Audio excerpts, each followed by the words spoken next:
Hello students, welcome to Carbon Classes. मैं नीलम शर्मा आज आपके लिए लेकर आई हूँ द किंगडम फंगस से रिलेटेड बहुत सारे टॉपिक्स। ओके, आज का जो टॉपिक है हमारा ये काफ़ी कॉमन टॉपिक है। फंगस हम लोग बहुत पहले से ही पढ़ते आते हैं, छोटी क्लासेस में भी हम लोगों ने पढ़ा होता है, क्लास 8 में हम लोगों ने पढ़ा है, क्लास 9-10 में भी कुछ क्वेश्चंस इससे रिलेटेड आते हैं और हमारे नीट के लिए तो वेरी वेरी इंपॉर्टेंट टॉपिक ये है। ओके, कहने का मतलब ये है कि फंगस में हम लोगों ने अब तक जो पढ़ा है वो अब हमें नहीं पढ़ना है। ओके, उससे कहीं ज़्यादा पढ़ना है क्योंकि हम लोग का लेवल हाई हो चुका है। ओके, और इसमें हम लोग कई तरह की चीज़ें अब एक्स्ट्रा रूप में पढ़ेंगे। फंगस को एकदम निचोड़ के हम लोग पढ़ेंगे कि फंगस है क्या, फंगस का इकोनॉमिक इम्पोर्टेंस क्या है, फंगस किस तरह से उसका नेचर होता है, उसका डेवलपमेंट कैसा होता है, उसमें रिप्रोडक्शन कैसे होता है, ये सब कुछ हम लोग इस टॉपिक में कंप्लीट करने वाले हैं। ओके, तो फंगस को लेकर के सबसे पहली बात कि आप लोगों को मालूम होना चाहिए कि फंगस होता क्या है। फंगस होता क्या है? ऐसे जनरली अगर हम लोग बोलें कि फंगस क्या है तो फंगस क्या होता है? फंगस एक तरह से सैप्रोफाइटिक प्लांट होता है। ओके, सैप्रोफाइटिक प्लांट होता है, लेकिन हम लोग उसे ऑर्गेनिज्म का नाम देते हैं क्योंकि वो कई बार एनिमल की तरह भी फीचर्स शो ऑफ करता है। ओके, तो इस फंगस को हम लोग किस किस रूप में पढ़ने वाले हैं, बहुत सारा टर्म्स इसमें हम लोग जानने वाले हैं। अब हम लोग अपना एनसीईआरटी जब खोलेंगे तो उसमें कई तरह के टर्म्स आपको मिलेंगे फंगस से रिलेटेड।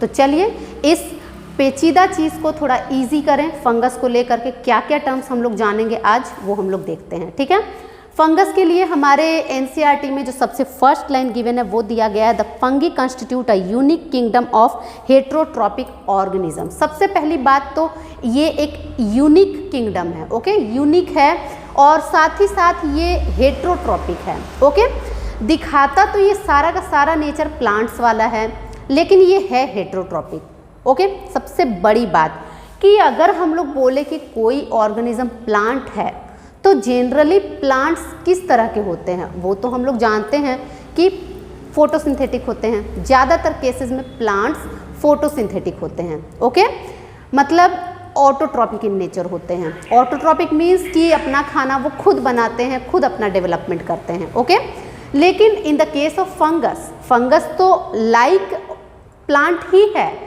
लेकिन वो पूरी तरह से हेट्रोट्रॉपिक ऑर्गेनिज्म है। ओके, इसलिए इसे हम लोग कहते हैं कि ये एक यूनिक किंगडम है। फंगस एक यूनिक किंगडम है। ओके, तो ये यूनिक किंगडम और क्या इसमें खासियत है, वो कई तरह की वेराइटी शो ऑफ करते हैं। फंगस क्या है? फंगस कई तरह की वेराइटी शो ऑफ करते हैं, मॉर्फोलॉजिकली भी और फंक्शनली भी। ठीक है, अगर हम लोग बोलें कि फंगस कई तरह की वेराइटी शो ऑफ करते हैं तो उससे आप लोगों को क्या समझ में आएगा? चलिए हम लोग अपने इस पूरे वीडियो में कंप्लीट करते हैं इस टॉपिक को। ओके, क्या वेराइटीज़ हैं फंगस की तो देखते हैं फंगस में और क्या टर्म्स हैं हमारे जानने के लिए। ओके, तो हमारे एनसीईआरटी ने जैसा दिया है कि फंगस कॉस्मोपॉलिटन इन नेचर होता है। कॉस्मोपॉलिटन का मीनिंग क्या होता है कि वो सर्वव्यापी होता है, मतलब हर जगह वो पाया जा सकता है। ओके, मतलब हर कंडीशन में वो दिख सकता है, इवन वो वाटर में, एयर में, ऐसा ही कुछ टॉपिक हमारे एनसीईआरटी ने हमें दिया है। कॉस्मोपॉलिटन मीन्स सर्वव्यापी है। ओके, नेक्स्टली इसमें और क्या हम लोग जानेंगे कि फंगस सैप्रोफाइटिक इन नेचर होते हैं। सैप्रोफाइटिक इन नेचर मीन्स कि वो ऑलवेज अपना फूड, ऐसे हम लोग जो जानते हैं अपने छोटी क्लासेस के बल पे हम लोग यही बोलेंगे कि फंगस सैप्रोफाइटिक इन नेचर होता है। ठीक है, लेकिन उस सैप्रोफाइटिक इन नेचर के अलावा भी अब हम लोग नई चीज़ें जानने वाले हैं, that is fungus are also parasitic in nature. Okay, parasitic in nature. तो ये दोनों ही टर्म्स आपको पहले जानना होगा कि सैप्रोफिटिक क्या है और पैरासिटिक क्या है। सैप्रोफाइटिक का मतलब होता है कि जब कोई ऑर्गेनिज्म किसी सड़े गले चीज़ों से अपना न्यूट्रिशन लेता है तो उसे हम लोग सैप्रोफाइटिक कहते हैं। ओके, सिंपल सी बात है ये हम लोग पहले से भी जानते हैं।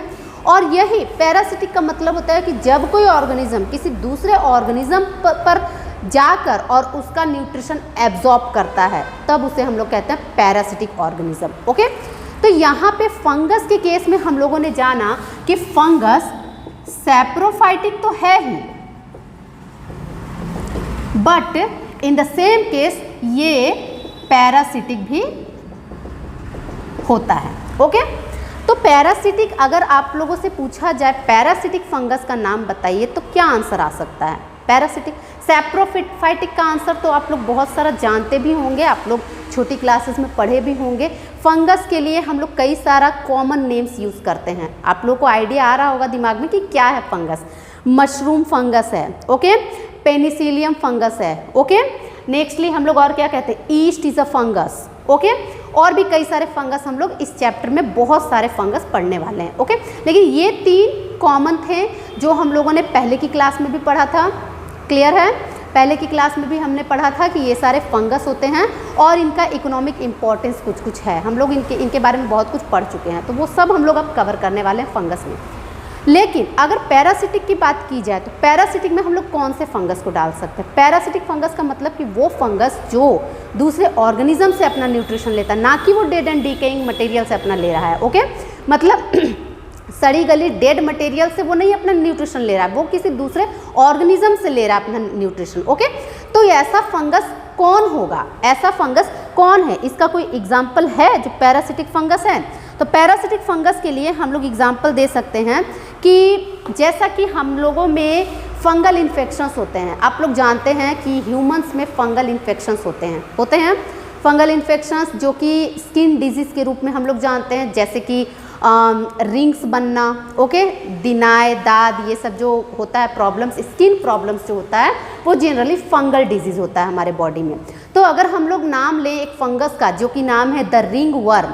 रिंग वर्म कैसा फंगस है? रिंग वर्म एक स्पेशल, आप लोग जानेंगे कि रिंग वर्म एक ऐसा फंगस है जो पैरासिटिक इन नेचर है। क्यों? क्योंकि वो ह्यूमन के ऊपर जा करके अपने हॉस्टोरिया से, हॉस्टोरिया एक उसका पार्ट होता है ऑर्गन का, जिससे कि वो उसका न्यूट्रिशन एब्जॉर्ब करता है ह्यूमंस का, ओके। ह्यूमंस का बोल सकते हैं, किसी अदर एनिमल्स का भी हम लोग बोल सकते हैं। तो ring worm is a type of parasitic saprophyte, okay. तो यहाँ पे आप लोगों के लिए अगर सैप्रोफाइटिक बोले, सैप्रोफाइटिक फंगस का नाम बोले तो वहाँ तो हम लोग कई सारे नाम दे सकते हैं, दैट लाइक मशरूम। और पैरासिटिक के लिए हम लोग क्या नाम दे सकते हैं? That is ring worm, okay. तो ये हो गया हमारा कुछ टाइप ऑफ फंगस, ओके।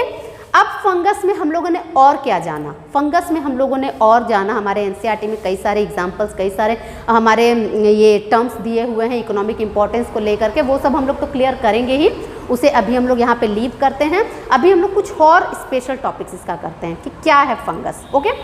तो ये जो फंगस है हमारे लिए बहुत इंपॉर्टेंट टर्म है। फंगस की स्टडी को हम लोग माइकोलॉजी कहते हैं, okay. Study of fungus is called mycology. Father of mycology, father of mycology, हर एक टर्म के लिए आपको ये टॉपिक मिलेगा पढ़ने के लिए, क्योंकि आप लोग नीट के लिए प्रिपरेशंस कर रहे हैं तो ये सारा टॉपिक्स तो करना ही करना है, ओके। तो father of mycology that is P.A. माइकेली। कौन है? P.A. माइकेली, ओके। कौन है? Father of mycology. क्लियर है? अब नेक्स्टली हम लोग और क्या करेंगे? ये तो कुछ शॉर्ट टर्म्स थे फंगस के ऊपर। अब नेक्स्टली हम लोग क्या करेंगे? दैट इज फंगस का सेल वॉल कैसा होता है, ठीक है। फंगस का सेल वॉल कैसा होता है, और दूसरी बात कि इसे हम लोग unique kingdom of heterotrophic organism क्यों कहते हैं? Unique kingdom of heterotrophic organism क्यों कहते हैं? क्योंकि ये यूनिक किंगडम की तरह ही तो है, क्योंकि ये plant like variety show off कर रहा है, but it does not contains chlorophyll. क्या है? ये plant like variety show off कर रहा है, एक ही जगह पे रहता है, वहीं पे ग्रो करता है, वहाँ से कहीं दूसरी जगह नहीं जाता है, ओके। मतलब कि इसमें लोकोमोशन ना के बराबर दिखता है फंगस में। और भी कई तरह के वेराइटीज़ हैं, इसमें सेल वॉल होते हैं, ये सब आप लोग जानिएगा। सेल वॉल कंटेंट्स होता है, but it does not contains chlorophyll, okay. तो क्या खासियत है? अगर हम लोग इसमें और स्पेशलिटीज़ लिखें फंगस के बारे में तो क्या लिखेंगे? No chloroplast, okay. इसमें क्लोरोप्लास्ट नहीं है, ओके। तो इसे तो हमेशा ही हेटेरोट्रॉपिक रहना पड़ेगा ना। ये है प्लांट लाइक, बट ये ऑलवेज हेटेरोट्रॉपिक इन नेचर है, ठीक है। नेक्स्टली और क्या हम लोग इसमें जानेंगे कि इसका जो सेल वॉल होता है, सिंस ये सेल वॉल इसका बना हुआ है, ठीक है, इसलिए तो हम लोगों ने कहा कि ये प्लांट लाइक है, सेल वॉल बना हुआ है, बट इसका सेल वॉल थोड़ा सा डिफरेंट है। तो सेल वॉल किस चीज का बना हुआ वो हम लोग देखते हैं। इसका cell wall constitutes from a special type of cellulose that is called fungal cellulose, that is chitin. Okay, chitin, chitin को हम लोग कहते हैं fungal cellulose. Okay, इसमें भी हम लोग जानेंगे कि all the fungus are made up of chitin cell wall, but लेकिन इसमें और एक एक्सेप्शन है हमारा कि एक ऊमाइसिटिस होता है, एक फंगस होता है जिसका नाम है ऊमाइसिटिस, जो कि सेल्यूलोज का बना होता है। ऊमाइसिटिस, इसका जो सेल वॉल होता है ऑफ सेल्यूलोज। ओके, एक एक्सेप्शन है इसमें। ऊमाइसिटिस एक ऐसा फंगस है जिसका सेल वॉल सेल्यूलोज का बना होता है, ठीक है। नेक्स्टली हम लोग इसमें और क्या पढ़ेंगे कि जो ये फंगस है, फंगस का सेल वॉल एक फंगल सेलुलोज से तो बना होता ही है, लेकिन साथ ही साथ पॉलीसेकेराइड का भी बना होता है। ओके, और इसका सेल वॉल एक्चुअली में बहुत ज़्यादा मजबूत नहीं होता है, ठीक है, बहुत ज़्यादा मजबूत नहीं होता है। आप लोग अगर फंगस को हाथ में लेकर देखे होंगे, ठीक है, जनरली मेरे हिसाब से सब लोगों ने देखा होगा फंगस, सब लोग उसे पता नहीं सब लोगों ने खाया होगा कि नहीं, ये तो मैं कंफर्म नहीं कह सकती हूँ, लेकिन मशरूम का नाम सब लोगों ने सुना होगा। मशरूम को अगर अपने हाथों में आप लीजिएगा तो वो काफ़ी सॉफ्ट टाइप ऑफ थिंग होता है, ठीक है, सॉफ्ट टर्म होता है। क्यों सॉफ्ट होता है? Because it's cell wall made up of fungal cellulose. Okay, fungal cellulose जो कि थोड़ा सॉफ्ट मटेरियल है, बहुत ज़्यादा हार्ड नहीं होता। जनरली प्लांट्स के सेल वॉल सेल्यूलोज के बने होते हैं और वो थोड़े टफ होते हैं क्योंकि प्लांट्स को बहुत ज़्यादा सेफ्टी की ज़रूरत होती है, ठीक है। लेकिन ये फंगल सेलुलोज बहुत ज़्यादा टफ नहीं होता है। ओके, बहुत ज़्यादा टफ नहीं होता है, तो इसलिए ये ईजिली डिस्ट्रक्टिबल होता है, इसे हम लोग ईजिली तोड़ सकते हैं, ठीक है। अच्छा, और क्या बात है इसमें, इसके फंगल सेलुलोज के बारे में तो आप लोग समझ ही गए होंगे, काइटिन का बना होता है। और साथ ही साथ इसका जो बॉडी स्ट्रक्चर होता है उसे हम लोग किस नाम से जानते हैं? अगर हम लोग फंगस की बात करें तो बॉडी स्ट्रक्चर इसका कहलाता है माइसीलियम। ओके, इसका बॉडी क्या कहलाता है? इसका बॉडी कहलाता है द माइसीलियम। माइसीलियम जो कि एक क्या हम लोग इसे कह सकते हैं, माइसीलियम को जाल लाइक स्ट्रक्चर होता है। ओके, जाल लाइक फिलामेंटस स्ट्रक्चर होता है माइसीलियम, फिलामेंट्स, ठीक है, filaments type of structure mycelium होता है। कुछ इस तरह से आप लोग अगर इस तरह से स्ट्रक्चर देखें, इस तरह से इसका स्ट्रक्चर बना हुआ होता है। इसमें ऐसे ऐसे कर देते हैं हम लोग, इस तरह से फंगस का स्ट्रक्चर होता है। पूरे बॉडी में इसके इस तरह से जाल लाइक स्ट्रक्चर्स होते हैं, ठीक है।